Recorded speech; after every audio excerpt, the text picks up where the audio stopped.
There's no geographical solution to an emotional problem, Marie. Maine, wherever.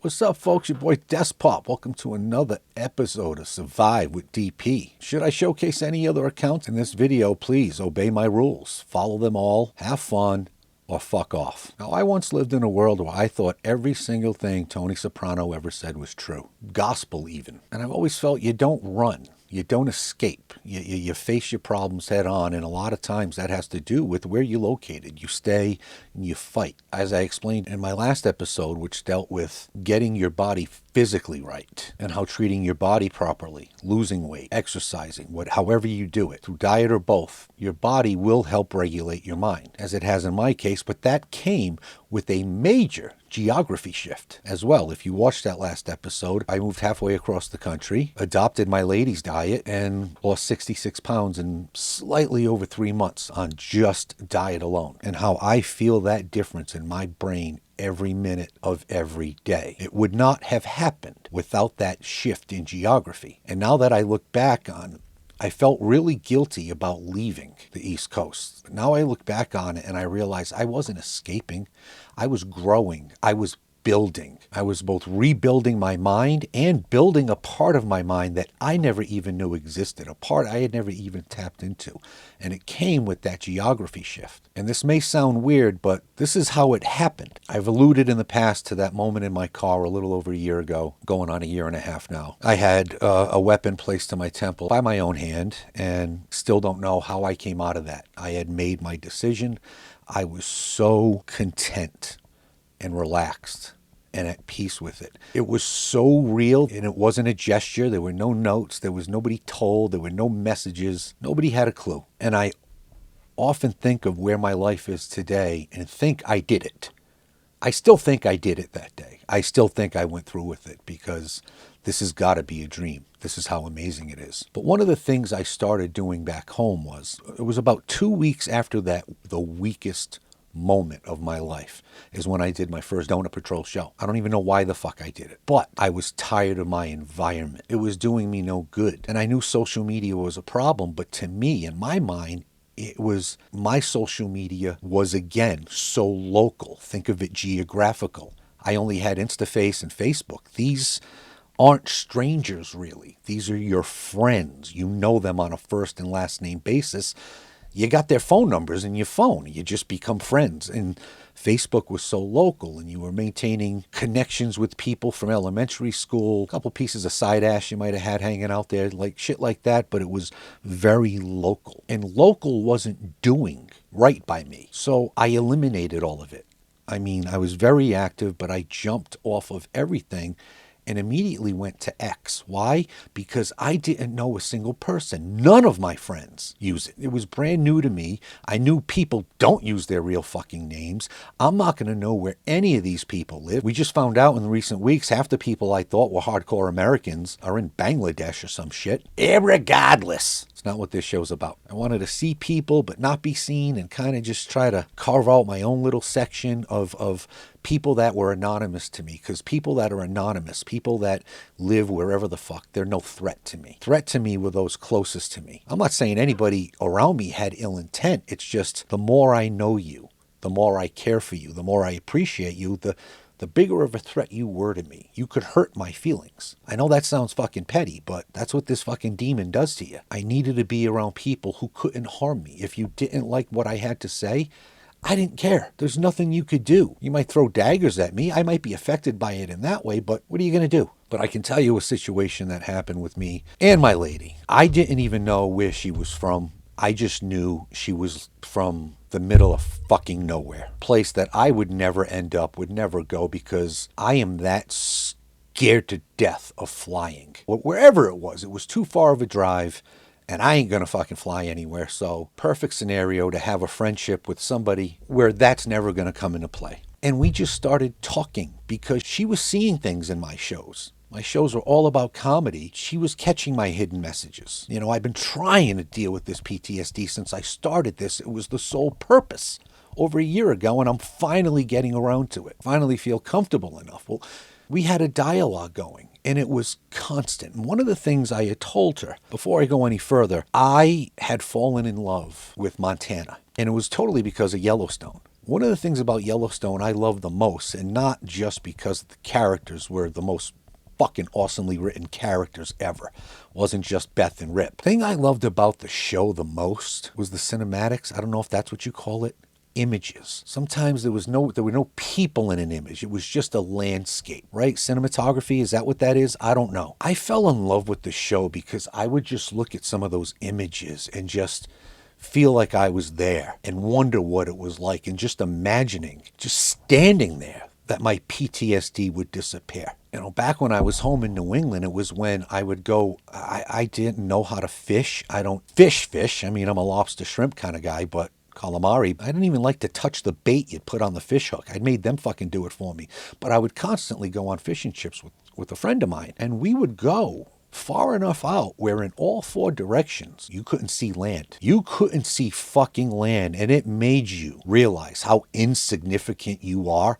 But I also found a peace out there. Like I was submitting. I ain't swimming to safety. I'm fucked. I'm not even putting on the life vest because we're going to freeze to death. Yes, people, even in the middle of summer, the water's that cold. You can't be in it that long. A couple days tops. Well, we were that far out. I was convinced we were fucked. And when I would submit to that, just that landscape, like, you know, the voices, whatever was going on in my head would just go silent and quiet. And I would imagine that in some of those images from the television show. One thing that happened to me after my head got fucked up was I found this ability.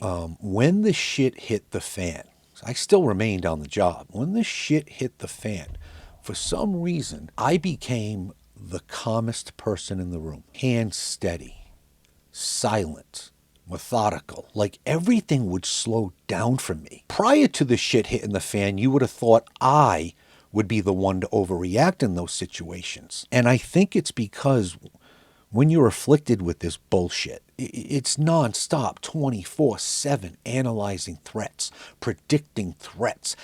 Part of that is going through a scenario. Do you know how many scenarios I have gone through in my fucking head in the back of a movie theater because, you know, my son was so into Marvel that we had to go on opening night, which statistically is not the best fucking time to go. And I would demand to sit way in the back because I didn't want to get shot from behind. Even though it's the furthest from the exit, I demanded to sit way at the top so everything was in front of me. And I have Jason Bourne scenarios in my fucking head for that shooter popping out of any row, any seat, any door. We do this to ourselves constantly. We can't control it. We can't slow it down. Never sat with my back to a wall in a restaurant in the before times. You know what it does to us after that, right? But I think because of that, those constant mental gymnastics, those constant scenarios running through your head, that when the bell does go off, all of a sudden it's like, okay, well, I've already died in my mind 1,000 fucking times. This is the moment I fucking trained for, at least mentally.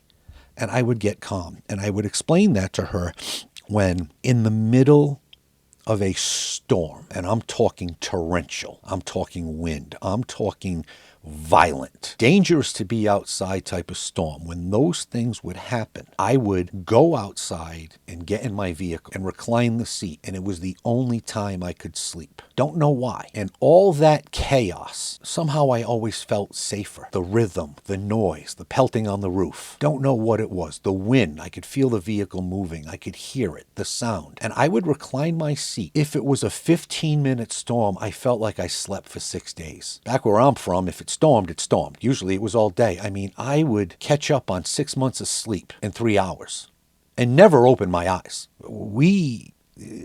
Our talks never, ever even approached anything, anything man to woman, anything sexual. It was just, how's your day? Fucking awful. Fucking great. How's your day? It was just simple. She would see a show and instantly notice something. She would text me and say, I could tell you're feeling some kind of way, like she was picking up on it. And what she started doing was when she felt I was down, she lived in an area that I couldn't tell by the images she showed me because she was often in her backyard and there's a tall fence. She was usually sunbathing or whatever, and she'd take a photo of the sky, but you could see the fence and then the sky, and that's all you saw was fence and sky. And usually it was because in her area you could see storms from miles. Like, this is something I had never witnessed in my life. You could see these storms and then look on radar and see they're not even in the same fucking state as you, but they are so on top of you and almost horrific looking. But for me, I would love it. She would constantly send me those photos in those moments. And they served their purpose. I would just get lost in the image. Well, one day, I'm having a shitty day, and she sends me one of these images, except she was standing on an elevated platform, like a deck. And she took the image looking out, and this storm was way the fuck out. And she took an image of it with her phone. But because of that elevated position, I could see over the fence to her yard, and I could see the landscape. I lost my mind. I got paranoid. I'm like, is this woman a plant? Because all I saw was the TV show. That's what I saw in this image. I had totally forgotten about how I dreamed to one day fucking move out there. But I got weirdly, oddly paranoid because I thought she was fake in that moment. Why? She's in my fucking head. Right after she sent me that image, within seconds, I texted her something like, who the fuck are you? It scared me because all the threats were gone from my life. And here's somebody I'm getting close to, and what is this? This was just like voodoo to me, because this was just so perfect. It was so perfect that it had to be fake. And yes, I'm pretty much in Montana now, folks, because that image, all she did was stand on a deck and looked over the fence, and everything fucking changed. I gotta go there. I gotta go there. Even if not to meet her, even if not to see her, I have to be there. For the sake of my fucking mind and my soul, I need to stand in that field. And I came out here for the week of my birthday for 8 days, and I stood in that field, and I can tell you, folks, sometimes a geographical solution is exactly what you need. You know why?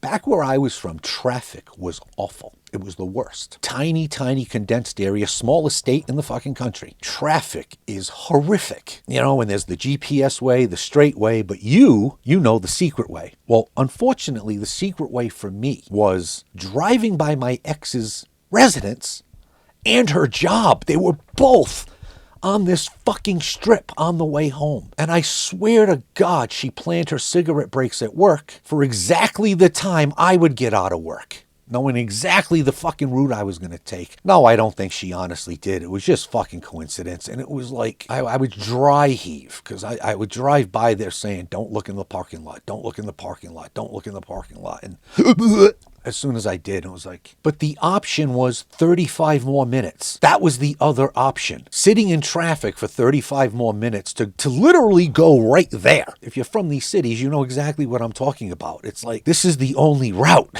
that's going to allow me to get home and not cut my fucking wrists, because it was that awful, the traffic. So just like I was smart enough to escape that closed-in realm of social media, the Facebook and such, at the beginning, always thinking that getting up and moving was running away, kind of an easy way out of a situation thing, I now realize, no, I wasn't escaping a geography. I was escaping a routine. The routine of the same shit every day. The routine of people wishing you a happy birthday that only know it's your birthday because the app reminded them this morning, don't forget to wish this person a happy birthday. And I'm thinking, they're on my friends list. They shouldn't be reminded. So I took my fucking birthday off of Facebook. Never got another fucking birthday wish ever again. Ever again. The only people that would wish me a birthday do it by text.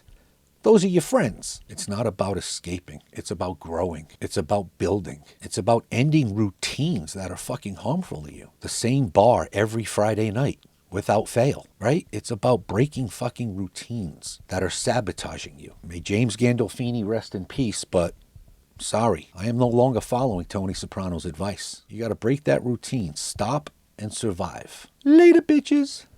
Get him, Jay. I'm not a cop. You got DP'd.